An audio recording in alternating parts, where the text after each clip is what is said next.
Hello, my name is Maria Ngan. I am a first-year engineering student at the University of Alberta, and in this video, I'll be presenting my entry for the ENCMP 100 programming contest.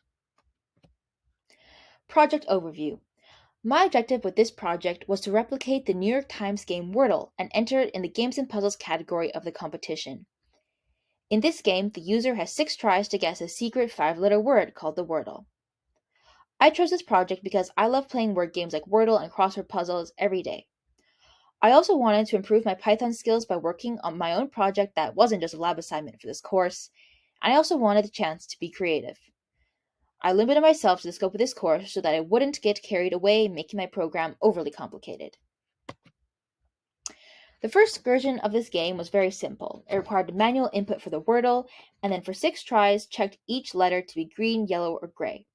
This version was very straightforward, all one script, and just printed the colors to the console as a list. The second version was definitely a step up, and it is split into various functions instead of all one script. The program now checks if the guess is valid, that is, if it's the right number of letters and only letters. It prints a win-lose and has the option to play again. I also added a new functionality, which is to account for repeat letters. For example, if the Wordle has only one E and the guess contains 2 E's, only one would turn yellow. This functionality comes up in later versions as well. The next level of complexity that I added was text file processing. In previous versions, the Wordle had to be inputted manually by the user. In version 3, however, the Wordle is randomly selected from a list of 5-letter words in a TXT file. Any guesses are also now checked to see if they are a possible solution. Previously, any 5 letters could be guessed even if they weren't real words. Version 4 is where I upgraded from a text-based console display into a graphics display using Matplotlib. Each letter is now displayed in a block of the correct color. And a problem they ran into with the previous version was that it would generate really obscure words of the Wordle, which were really hard to guess. So I added a new shorter list of more common words that are for the Wordle, and kept a longer list for validity checks only. The real Wordle also has each word selected from a curated list, so this isn't entirely random. And in the final version, I added a keyboard display underneath that keeps track of all the guessed letters. I did some commenting and improved my variable name so that the code is easier to follow. I also caught a logical error in this stage for cases of repeated letters in the guess, which I then fixed. In the example here, it was checking the first L and then not checking the second one, since there's only one L in the answer. But really, we want the last L to be green and the first L to be gray. So here's my program here, open in Spider. Let's give it a run. There's a display, and the console, we can enter our guess.